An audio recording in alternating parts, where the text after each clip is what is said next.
If you walked into a service center this year for something routine and left staring at a bill that didn't match what you expected, you're not crazy.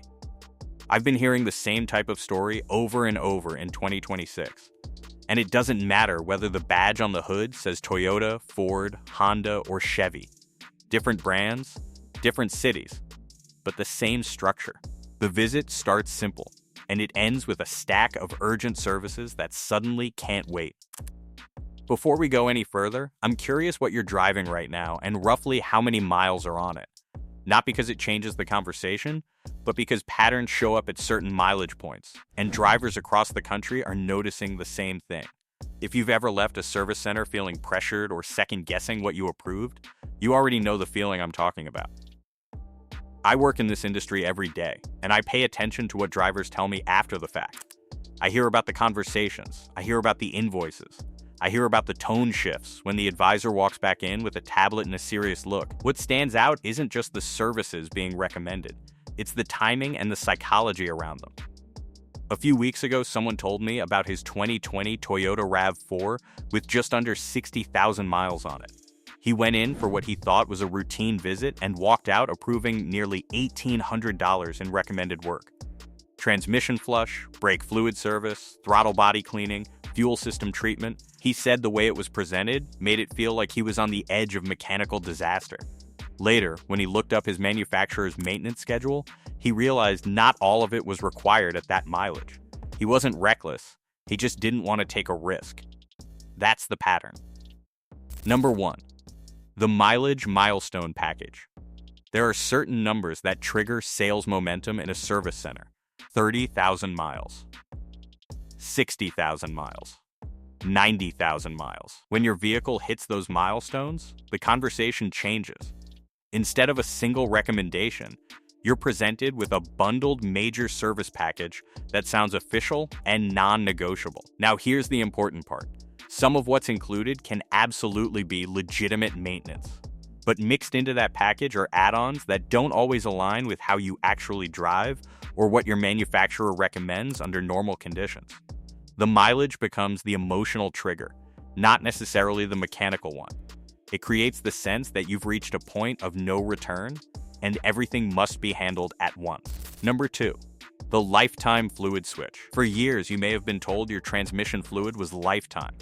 Then one day, often somewhere between 70 and 90,000 miles, you're told it's dangerously degraded and needs to be flushed immediately. The shift in messaging alone creates anxiety. You start wondering if you missed something critical. Here's what often gets blurred. Many modern vehicles use extended life transmission fluid, and in some cases, manufacturers recommend a simple drain and refill rather than a high-pressure flush. A flush can be appropriate under certain conditions, but automatically jumping to $600 or $800 for a service without clear testing or explanation is where things get murky. When fluid condition is described with words like dark or dirty without lab data or measurable indicators, that's when you slow the conversation down. Number 3. The induction and throttle body upsell. Induction cleaning services are one of the biggest profit drivers I've seen talked about in 2026. The pitch usually sounds technical and urgent. Carbon buildup, restricted airflow, decreased efficiency. On certain direct injection engines, carbon accumulation over time is a real phenomenon. But it does not automatically mean you need to spend $400 for a cleaning at 40,000 miles. I've had more than one person tell me they were advised to do an induction service, even though their car was running smoothly with no warning lights and no drivability issues. When the vehicle is idling fine, accelerating normally, and not throwing misfire codes, the urgency becomes questionable. Preventative maintenance should be based on actual operating conditions and manufacturer guidance, not just a revenue opportunity tied to mileage. Number 4. The brake pad pressure. This one hits harder because it involves safety. You're told your brake pads are dangerously low and need immediate replacement. And yes, brakes are critical. But the way that information is presented matters. I recently heard from someone with a 2021 Nissan Rogue at around 35,000 miles who was quoted just over $1,000 for a full brake job because he was told he was almost metal to metal. When he asked for the measurements in millimeters, the conversation shifted. The pads were worn, but not at immediate failure levels. They were approaching service range, not crisis range. The wording had amplified the urgency. When brake service is truly needed, the numbers should be clear. Pad thickness can be measured. Manufacturer specifications exist. If you're only being told they're low without a measurement, you're operating on tone rather than data. Notice something important here. None of these services are imaginary. Transmission fluid does age. Carbon can build up. Brake pads do wear down. That's what makes this structure so effective. It blends real maintenance with aggressive timing and bundled presentation. It creates momentum. And once that psychological barrier is gone, the visit starts to move faster than you expect. The first recommendation made sense, so the second one feels reasonable, and by the time the third or fourth item is explained, you're no longer evaluating each service on its own. You're reacting to a narrative that your vehicle is quietly deteriorating. That narrative is powerful, especially when you rely on your car every day and can't afford a breakdown. Before we keep going, think about the largest service bill you've approved in the last couple of years. Not the routine oil change, but the one that made you pause before signing. What was the mileage? What was the total? When drivers start sharing those experiences, patterns become easier to see, and it becomes harder for pressure tactics to hide behind technical language. Number 5. The fuel system cleaning stack. In 2026, fuel system services are being bundled more aggressively than ever.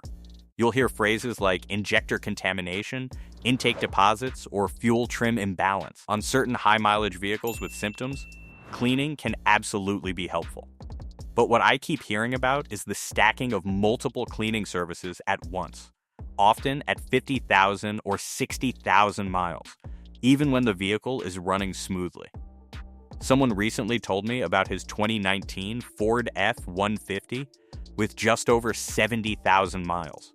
He went in for a routine visit and was shown a fuel service package for $650 that included injector cleaning, throttle body service, and a fuel additive treatment.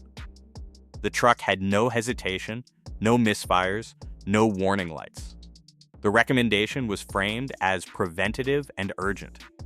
He approved it because he didn't want to risk long-term damage. Afterward, he started wondering whether urgency was based on condition or simply mileage. Preventative maintenance should always connect to symptoms, test results, or manufacturer guidelines. When the only trigger is a mileage milestone and the vehicle is operating normally, that's when you slow the conversation down. Number 6. The free inspection funnel. Complimentary multi-point inspection sounds reassuring. It implies thoroughness and care. What often follows, though, is a digital report filled with yellow and red flags. The visual presentation alone can elevate anxiety. When you see multiple items marked in red, it feels like your vehicle is on borrowed time. I've heard from drivers who went in for basic service and left with estimates exceeding $1,200 after a free inspection. Coolant flushes, brake fluid exchanges, alignments, cabin air filters, and battery replacements all recommended at once. When those same drivers later checked manufacturer schedules or sought clarification, they realized not every item was urgent or even due yet. The inspection itself wasn't the problem. The escalation and timing were. When every category is presented as a concern, it becomes difficult to distinguish between needs attention soon and unsafe to drive. That blur is where wallets get drained. Number 7. The alignment anxiety pitch. Alignment services are legitimate when your steering pulls, tires wear unevenly, or suspension components have been replaced. But alignments are also easy to sell because most drivers can't see alignment angles without specialized equipment. When you're told your alignment is out, the implication is that tire destruction is imminent. In reality, manufacturers allow for a tolerance range. Slight deviations within specification do not automatically mean your tires are being destroyed. The key question is whether the measurements fall outside the manufacturer's acceptable range. If the answer is vague or framed dramatically without numbers, you're being asked to trust urgency rather than data. Number 8. The battery weakness warning. Batteries fail, especially in extreme heat and cold. But battery recommendations in 2026 are often framed in worst-case scenarios. You'll hear that your battery barely passed or is on its last leg, and that it could leave you stranded at any moment. Without actual cold cranking amp readings or voltage numbers, it's difficult to know whether you're dealing with a failing battery or one that simply isn't brand new. A battery testing slightly below peak does not always equal imminent failure. Replacement might be reasonable, but urgency should be supported by measurable results. Number 9. The extended warranty pressure window. When you're near the end of a factory warranty or an extended coverage period, recommendations sometimes take on a different tone. You may hear, "We should address this before it's no longer covered," even when the service itself isn't warranty related. The ticking clock adds pressure, and time pressure reduces analysis. That urgency window is powerful. It makes you feel like delaying a decision is risky. But unless something is unsafe to operate, you usually have time to verify recommendations, check manufacturer schedules, or seek a second opinion. Now here's where you regain control. 2 simple questions change the energy in almost any service center conversation. The first is this unsafe to drive today? If the answer is no, you've just removed the emergency. That doesn't mean ignore it. It means you have space to think. The second question is, can you show me the measurement, whether it's brake pad thickness in millimeters, battery test readings, alignment angles, or fluid analysis? Measurable data transforms the conversation from emotional to factual. When data enters the discussion, pressure weakens. This industry is not entirely built on deception. There are honest advisors and skilled technicians everywhere, but the revenue model in many service centers rewards higher average repair orders per vehicle. That incentive structure influences behavior. The result is a system where legitimate maintenance and aggressive upselling often overlap. If you've ever left a service center feeling unsettled, that instinct matters. It doesn't mean every recommendation was wrong. It means the conversation may have moved faster than it should have. Slowing it down, asking for specifics, and separating urgency from maintenance can change the outcome dramatically. Drivers across brands and across states are describing similar experiences. Different logos, same script. The more we talk about it, the harder it becomes for pressure tactics to rely on silence. Keep learning. Keep asking questions. And if this helped you look at your next service visit differently, stay tuned for more conversations like this.